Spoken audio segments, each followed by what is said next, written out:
ہے کہ وہ ان گروپس جو ہے ان کو بے کو نہیں کر سکے یا ان کی سرکوبی کر سکے.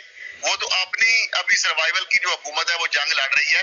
تو بہرحال میں سمجھتا ہوں کہ یہ معاملہ جو ہے باڑ لگائی گئی یہ ایک بہت احسن اقدام تھا اور اس وجہ سے بھی بہت ہم محفوظ ہو گئے. اور آپ نے دیکھا کہ باڑ لگانے کے دوران جب نیٹو کی فورسز وہاں پہ موجود تھی اس وقت کتنی زیادہ مزاحمت کا سامنا کرنا پڑا, کتنے ہمارے جوان جو ہیں ان کو شہادتیں ان کی ہوئیں اور چیک پوسٹوں کے اوپر حملے ہوئے اور بار بار جو ہے باڑ لگانے کا کام جو ہے وہ تعطل کا شکار اس وجہ سے ہوا. تو اب یہ دوبارہ سے جو میں سمجھتا ہوں کہ یہ جو چیزیں ہو رہی ہیں اس پہ سیریسلی اب پاکستانی جو حکومت ہے اس کو یہ افغانستان کی حکومت کے ساتھ یہ معاملہ اٹھانا چاہیے. اور اگر یہ بات نہیں آتے تو پھر ڈرون حملوں کے حوالے سے جو باقی جو چیزیں ہیں اس کو پھر کچھ نہ کچھ اس پہ سیریسلی اس پہ اقدامات کرنے پڑیں گے. یا جو افغان حکومت ہے وہ ہمارے اس طرح کے جو وانٹڈ جو ٹیررسٹ ہیں جو کہ پاکستان سے وہاں پہ گئے ہیں اور وہاں سے بیٹھ کر وہ جو دہشت گردی کی کارروائیاں کر رہے ہیں ان کو پھر ہمارے یا تو حوالے کریں اور یا پھر اپنی سرزمین کو پاکستان کے خلاف دہشت گردی کی کارروائیوں سے روکنے کے حوالے سے اس چیز کو نے بھی کلیئر کیا ہے کہ پاکستان ڈیفالٹ نہیں کرے گا. لیکن اب آج chairman P T I Imran Khan صاحب نے بھی ایک پریس کانفرنس کی ہے ماہرین معیشت سے انہوں نے خطاب کیا تو اس میں بھی انہوں نے کہا کہ پاکستان ڈیفالٹ کی طرف جا رہا ہے. اور اس طرح آج ہم نے دیکھا کہ خیبر پختونخوا کے جو فیڈریشن وزرائے اعلیٰ تھے انہوں نے بھی پریس کانفرنس کی, ایک مشترکہ پریس کانفرنس ہوئی, اس میں بھی کہا گیا کہ صوبوں کو ان کا حق نہیں دیا جا رہا, صوبے بھی جو ہے وہ ڈیفالٹ کی طرف جا رہے ہیں. تو سر یہ جو پاکستان میں ایک نئی لہر جو چل پڑی ہے ڈیفالٹ والی, اس سے کیا سمجھتے ہیں کہ اس میں کتنی صداقت ہے اور اس میں پاکستان کو کیا نقصان ہے, یہ سب بتائیے. دیکھیے آپ کچھ دنوں سے رپورٹ جو آ رہی ہیں انڈیکیٹر جو آ رہے ہیں یا جو جس طریقے سے کہ کتنے پرسنٹ جو ہے پاکستان جب پی ٹی اے کی حکومت تھی تو اس وقت ڈیفالٹ جو ہے رسک جو ہے وہ 5% پہ تھا. تو اب تو وہ 64% تو بہت پہلے آیا تھا, اس کے بعد تو کہہ رہے ہیں کہ 90% سے بھی یہ کراس کر گیا ہے. تو یہ وہ چیزیں ہیں جس کی بنیاد پر یہ چیزیں کی جا رہی ہیں. اس کا عملی ثبوت آپ دیکھیں نا کہ آپ ایل سیز جو ہے آپ کی نہیں کھل رہی, جو ہے لوگ جو ٹریڈرز ہیں جو ایکسپورٹ بھی اگر کوئی آپ نے کرنی ہے یا امپورٹ آپ نے خاص طور پر اگر کوئی چیز کرنی ہے تو اس کے لیے جب ایل سی ہی نہیں کھلے گی, ایل سی نہ کھلنے کی بڑی وجہ یہ ہے کہ حکومت چاہتی ہے کہ ڈالر جو ہے اس کی مد میں ظاہری بات ہے جب امپورٹ بول جتنا بڑھتا جائے گا اس کی مد میں آپ کو ڈالر کی مد میں ادائیگی کرنی پڑتی ہے. تو آلریڈی جو زر مبادلہ کے ذخائر ہیں وہ بہت کم رہ گئے ہیں اور بلکہ جو ابھی جو تھوڑے بہت اگر ذخائر ہیں تو یہ تو وہ پیسہ ہے جو سعودی عرب یو اے وغیرہ نے یا چائنا نے ہمیں صرف ڈپازٹ کے اندر رکھنے کے لیے دیا تھا, اس کو ہم یوز نہیں کر سکتے. تو اوورآل اگر دیکھا جائے تو ہمارے پاس اس حساب سے تو بیلنس بالکل نہ ہونے کے برابر ہے کہ جو ہم بیرون ملک جو ہے ادائیگیاں ڈالر کی جو ہے صورت میں ادا کر سکیں. جب را مٹیریل نہیں آئے گا, خام مال ہی نہیں آئے گا, تو خام مال آئے گا تو آپ میڈیسن بنا سکیں گے, آپ باقی چیزیں جو ہے وہ بنا سکیں گے اور اس کو پھر آپ ایکسپورٹ کرتے ہیں, اس کی بدلے میں آپ کو ڈالر کی جو ہے پاکستان آتے ہیں. تو جب یہ چیز ہے تو اس کے آپ ایک طرف تو روک رہے ہیں کہ ڈالر جو ہے ادھر سے خام مال کی صورت میں ایل سیز نہیں کھل رہی, ایون کہ آپ اب تو وہ جو آپ کے جو آلو اور پیاز اور ٹماٹر وغیرہ جو ہے وہ بھی آپ کے یعنی وہ بھی کلیئر نہیں ہو رہے, ایل سیز کی وجہ سے بیچ میں خراب ہو رہے ہیں, اور اس طرح فروٹس اور سبزیاں. تو اس میں یہ جو چیزیں ہیں اس کا آپ دیکھیں کہ یہ سارا کچھ کر بھی رہے ہیں آپ, اور اس کے باوجود ڈالر جو ہے وہ یعنی جس طریقے سے بلندی کی طرف جا رہا ہے اور روپے کی جو بے قدری ہے وہ آپ سے قابو میں نہیں آ رہی. تو اگر ایل سی یہ کھل گئی تو جتنی بھی چیزیں پینڈنگ ہیں, جو را مٹیریل جو فیکٹریز ہیں, جو چیزیں ہیں ان کو تو پھر چاہیے, اور اس وقت تک ان کی جو یعنی جو ان کی ریکوائرمنٹ بھی بڑھ چکی ہوگی. تو ایک دم سے جب وہ جائے گا وہ فلو تو ڈالر بڑی تعداد میں ایک دم باہر جائیں گے, تو اس سے تو اور زیادہ جو ہے ڈالر جو ہے اس کی پرائس جو ہے اور زیادہ بڑھ جائے گی اور روپے کی قدر میں اور زیادہ جو ہے بے قدری اس کی ہوگی.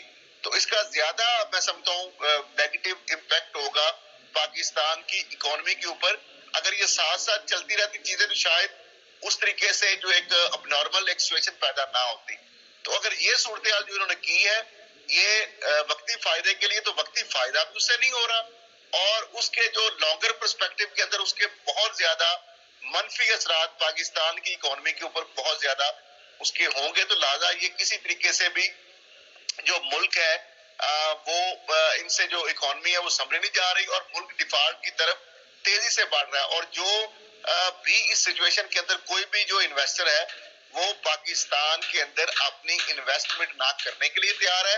ایون کہ پاکستان کے آپ دیکھیں پراپرٹیز آپ کی سٹک ہو گئی ہیں، کیونکہ آپ کا کوئی ڈیولپر بلڈر جو ہے اس غیر یقینی صورتحال کی وجہ سے اس نے انویسٹمنٹ اپنی بند کر دی، اور اس نے اپنا پیسہ جو ہے یہاں پہ انویسٹ کرنے کی بجائے یا تو اس نے ڈالر خرید لیے یا اس نے باہر انویسٹ کر دیا، کیونکہ اس کو پتا ہے کہ پاکستان کے اندر جو بھی وہ کرے گا روپے کی بے قدری تیزی سے جس طرح ہو رہی ہے تو وہ اس کا نقصان ہے. اس لیے یا ڈالر خریدے گا تو اور زیادہ ڈالر کی قیمت بڑھتی جائے گی، اور یا وہ جو ہے اس نے پیسہ باہر جو ہے اپنا وہ منتقل کرنا شروع کر دیا. اور یہی وجہ ہے اس طرح فیکٹریز ہماری بنگلہ دیش جا رہی ہیں اور جگہ پہ منتقل ہو رہی ہیں. تو یہ وہ گاڑیوں کا کاروبار دیکھ لیں، پلاٹس کا، گھروں کا، یہ سارا کام جو بالکل سٹک ہو گیا ہے، اور یہ 5-7 ماہ کے دوران یہ ساری چیزیں ہوئی ہیں. تو اکانومی کے اوپر بہت زیادہ اس کے نیگیٹو امپیکٹس آ رہے ہیں، اور اسی وجہ سے یہ ساری جو انڈیکیٹرز یہ ثابت کر رہے ہیں یہ کہ پاکستان جو ہے وہ اب ڈیفالٹ کی طرف تیزی سے بڑھ رہا ہے. اب اس کے لیے جو ابھی تک جو حکومت ہے ادھر نہیں آ رہی. اب دیکھیں نا، جب عمران خان کی حکومت تھی تو آپ دیکھیں کہ پیٹرول کی جو قیمتیں تھیں عالمی مارکیٹ میں، عالمی منڈی میں، وہ 135 سے 140 ڈالر جو ہے وہ فی بیرل تک گئی ہیں، اور اب جو ہے یہ 70 سے 80 ڈالر جو ہے فی بیرل ہے. یعنی اس سے آدھی قیمت عالمی منڈی میں پیٹرولیم کی ہوگی. اور اس وقت کووڈ کی صورتحال بھی تھی، آپ کو پتا ہے. تو اس وقت جو پیٹرول کی پرائسز تھی میرا خیال غالباً 150 کے قریب تھی، یعنی 200 سے کم تھی. اب جو اس حساب سے اگر دیکھا جائے تو اس کی قیمت تو 75 روپیز پھر ہونی چاہیے پر لیٹر. تو آپ دیکھیں کہ یہ 250 کے قریب یعنی اس کی پرائس ہے، جبکہ ادھر سے پرائس آدھی ہو گئی ہے اور ادھر سے انہوں نے آلموسٹ ڈبل پرائس کر دی ہے. تو کسی صورت بھی عوام کو ریلیف نہیں مل رہا. گیس کی لوڈ شیڈنگ شروع ہو گئی، ابھی سردیوں میں مزید اور زیادہ ہو جائے گی. ابھی سے شروع ہو گئی ہے شہروں کے اندر بھی اور جہاں پہ بھی. اور اس کے علاوہ آپ دیکھیں گے کہ گرمیوں میں جس طرح آپ نے لوڈ شیڈنگ کا آپ نے دیکھ لیا، وہ سارا جو مئی جون کے اندر جولائی تک یہ ساری صورتحال رہی. تو یہ بڑی جو چیزیں ہیں، گورنمنٹ جو ہے جو موجودہ جو بہت سارے انہوں نے دعوے کیے تھے، جو تجربہ کار جو ٹیم تھی، جو اکنامک جو ٹیم تھی، وہ بری طرح ناکام ہو چکی ہے. اور اس کا اس لیے بار بار عمران خان صاحب کہتے ہیں کہ جب اس صورتحال کی وجہ سے یہ جو ڈی اسٹیبل جو ہے گورنمنٹ ہے اور ان کے اوپر اعتماد کرنے کے لیے تیار نہیں ہے. فوراً جو ہمارے اوورسیز پاکستانی ہیں ریمیٹنسز جو ہیں وہ ہماری بہت کم ہو گئی ہیں. تو اس لیے جب تک یہ فوری الیکشن کی طرف نہیں اگر جاتے تو یہ اور زیادہ جو پاکستان کی جو معاشی صورتحال ابتر ہوتی جائے گی. وکیل صاحب، آپ کیسے دیکھتے ہیں یہ پاکستان کیا ڈیفالٹ کی طرف جا رہا ہے؟ کیونکہ آج پرائم منسٹر صاحب نے کہا ہے کہ پاکستان کسی صورت میں جو ہے وہ ڈیفالٹ نہیں کرے گا. تو سر اس پر آپ مختصر سے کمنٹ کریے گا، پھر ہم آخری مراحل کی طرف چلتے ہیں. دیکھیے، یہ بڑا دکھی دل سے میں یہ لفظ استعمال کروں گا ڈیفالٹ والا، لیکن کچھ ماہرین اور جن میں شبر رضوی سابق چیئرمین FBR، وہ تو کہہ رہے ہیں پاکستان ٹیکنیکلی ڈیفالٹ کر چکا ہے. ڈیفالٹ نہیں کرا لیکن ٹیکنیکلی وہ یعنی دیوالیہ ہو چکا ہے. اب جو صورتحال ہے کہ اس وقت فی تولہ سونا کی قیمت 1,70,000 روپے تک آج تھی صرافہ مارکیٹ میں، اور رپورٹ یہ ہے کہ سرمایہ کاروں نے 8 ارب ڈالر سے زائد کا سونا خرید لیا ہے. اب جو آدمی ڈالر نہیں خرید رہا وہ سونا خرید کے رکھ رہا ہے. اس خوفزدگی کے عالم میں انویسٹمنٹ کیسے ہوگی اور اس میں جو ہے انویسٹر کیسے باہر سے آئے گا، یہ بہت بڑا سوالیہ نشان ہے. اور یہ ہے کہ حکومت نے اپنے علل تللے کم نہیں کیے، اور اس غیر یقینی صورتحال میں کہ اسمبلیاں ٹوٹیں گی یا اسمبلیاں رہیں گی، الیکشن ہوگا یا الیکشن نہیں ہوگا، سیاستدانوں نے وہی اشر کر دیا ہے ہمارے ملک کے ساتھ جو چنگیز خان کی آمد کے وقت وہ جو عراق میں تھا، کہ ان کو یہ اندازہ نہیں ہو رہا کہ ملک کس دلدل میں پھنسنے جا رہا ہے. ان کو صرف اپنی سیٹوں کی پڑی ہوئی ہے. ان کو یہ اندازہ نہیں ہے کہ ہم اگر کوئی اپنے خرچے کم کر لیں, ہم یہ غیر ضروری اخراجات کم کر لیں تو کچھ بھلا ہو سکتا ہے. لیکن ان کو یہ نظر نہیں آ رہا, وہ بھیک مانگنے کے لیے دنیا کے ہر سربراہ مملکت کے پاس جانے کو تیار ہیں پرائیویٹ جہاز میں. وہ اپنی عیش و عشرت کے سامان کو بڑھانے کے چکر میں, آپ دیکھ لیں ادھر روز کابینہ میں اضافہ ہو رہا ہے. آج وہ فاطمی صاحب کو ستارے لگا دیے گئے. اس سے پہلے پچھلے ہفتے پنجاب اسمبلی نے وزیروں کی مراعات میں اضافہ کر دیا اور تنخواہوں میں. ادھر کے پی کے میں 10 سال میں گزشتہ جو چنچی رکشے کی طرح ہیلی کاپٹروں کا استعمال ہوا تھا, اس کو جائز قرار دینے کا مسودہ اسمبلی میں گھوم رہا ہے. ہمیں تو یہ سمجھ نہیں آ رہی کہ ہو کیا رہا ہے. سندھ والوں کو بلدیات کی پڑی ہوئی ہے, وہ ایڈمنسٹریٹر بانٹ رہے ہیں ایک دوسرے کے خلاف. اب بتائیے اسے کیا کہیں گے ہم؟ یعنی اس جیسی یعنی سینس لیس قیادت میں نے زندگی میں نہیں دیکھی. اللہ ہی نہیں ہدایت دے. جی اسد صاحب, برطانوی اخبار کی جو معافی ہے اس پر آج پرائم منسٹر صاحب نے اور ان کے ساتھ وزراء نے جو ہے پریس کانفرنس میں بڑی تفصیل سے کی. انہوں نے کہا کہ یہ ہماری جیت ہے. تو اس کو آپ کس نظر سے دیکھتے ہیں؟ برطانوی اخبار کی ایک انہوں نے جو ایک جریدے کی معافی مانگی, اس کو سر کس نظر سے دیکھتے ہیں؟ تو وہی عدالتیں تھیں برطانیہ کی, اور وہی اخبار تھا اور وہی صحافی تھا. اب آپ کو اندازہ ہے کہ جب یہ آئے ہیں اور وہ ایف آئی کا کیس جس کے اوپر فرد جرم عائد ہونی تھی, اسی دن جس دن وزیر اعظم اور ان کے بیٹے نے یعنی جو وزیر اعظم یعنی شہباز شریف نے اس دن حلف اٹھا لیا, ان پر فرد جرم عائد ہونی تھی, اور ان کے جو صاحبزادے ہیں جو وزیر اعلیٰ پنجاب بھی کچھ دنوں کے لیے رہے, ان کے اوپر فرد جرم عائد ہونی تھی. اور سلمان شہباز جو ہے اس کیس کے اندر مفرور تھا, اشتہاری تھا. اور اس کے علاوہ جو اس کیس کے اندر آپ کو پتہ ہی ہے کہ ڈائریکٹر کے ساتھ کیا ہوا, اور مقصود چپاسی کے ساتھ کیا ہوا, اور باقی 2 گواہ جو ہیں ان کے ساتھ کیا ہوا, وہ داستان بھی سب کو پوری قوم جو ہے وہ جانتی ہے. تو اب معاملہ یہ ہے کہ اسی طرح سے ایک نیب کے اندر کیس تھا. اب نیب تو چونکہ ایک تو امینڈمنٹ کر لی انہوں نے, اور اس کے اندر آپ دیکھ لیں سارے آلموسٹ اس کے اندر کلیئر ہو چکے ہیں, کوئی ایک آدھ رہ گیا اگر تو وہ بھی ہو جائے گا. اور دوسرا یہ ہے کہ اب نیب جو ہے اگر وہ ادارہ ہی اس چیز کو آپ پرسو نہیں کر رہا, ادارہ اس چیز کو لے کے نہیں جا رہا کورٹ میں, اکاؤنٹیبلٹی کورٹ کے اندر, تو پھر اس پہ اب اخبار جو ہے اس کو تو جو مٹیریل دیا گیا ہے وہ کیلبری فاؤنڈ میں تو نہیں تھا.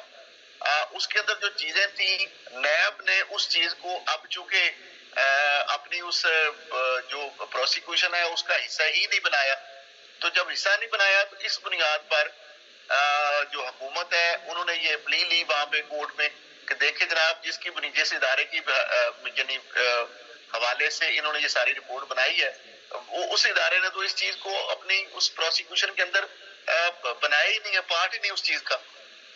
تو اس بنیاد پر انہوں نے جو کلیریفیکیشن اور جو کریکشن کی, اور وہ بیسیکلی ہے کہ ڈیفٹ کی حد تک ہے کہ جو یو کے سے جو فنڈ آیا تھا وہ کرپشن کی جو نظر جو ہے نہیں ہوا.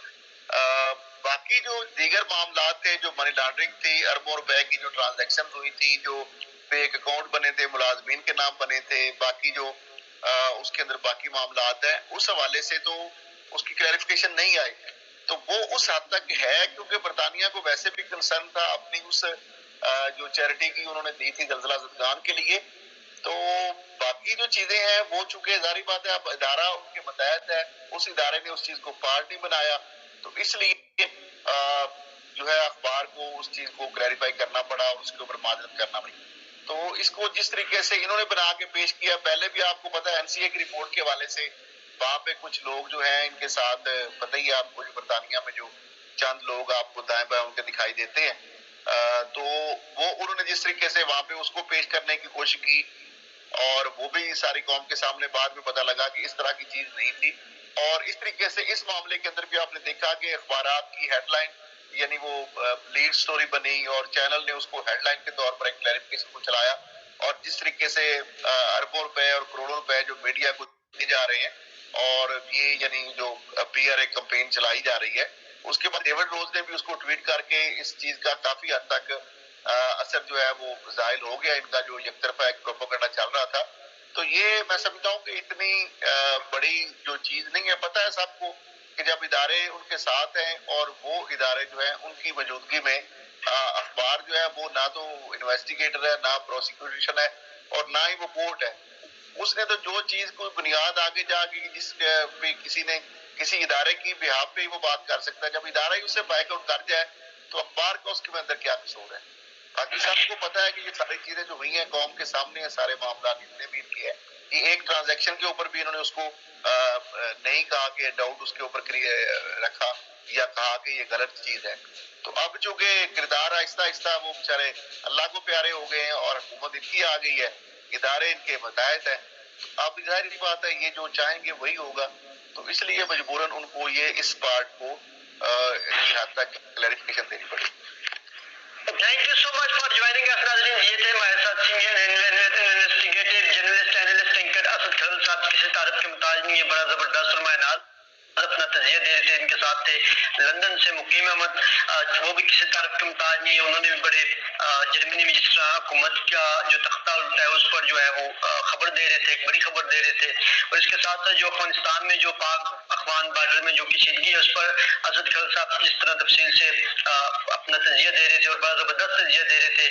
اور جو ہماری پالیسی ہے جو افغانستان کے حوالے سے جو مذاکرات ٹی ٹی پی کے ساتھ ہماری اس وقت ہوئی، اور جو حکومت اور رجیم جو چینج اس پر بھی روشنی ڈال رہے تھے اور بڑے تفصیل سے بتا رہے تھے. اور جو ڈیلی میل کا جو ہم نے آخر میں تجزیہ لیا اسد صاحب کا، تو اس میں بالکل جو ادارے کی پالیسی ہوتی ہے، اخبار تو ظاہری بات ہے جب ادارے کی پالیسی جو ہوگی وہی اخبار نے آگے کرنا ہے. بڑا سب کو کرپشن کا اور سب کو پتہ ہے آج کل جدید دور ہے، ڈیجیٹل دور ہے، سب کو پتہ ہے کہ کون کتنا پانی میں اور کتنا دودھ میں. اپنے میزبان سردار طیب خان کو آج کے پروگرام سے اجازت دیجیے. انشاءاللہ نئے پروگرام کے ساتھ آپ کی خدمت میں کل پھر حاضر ہوں گے. خدا حافظ.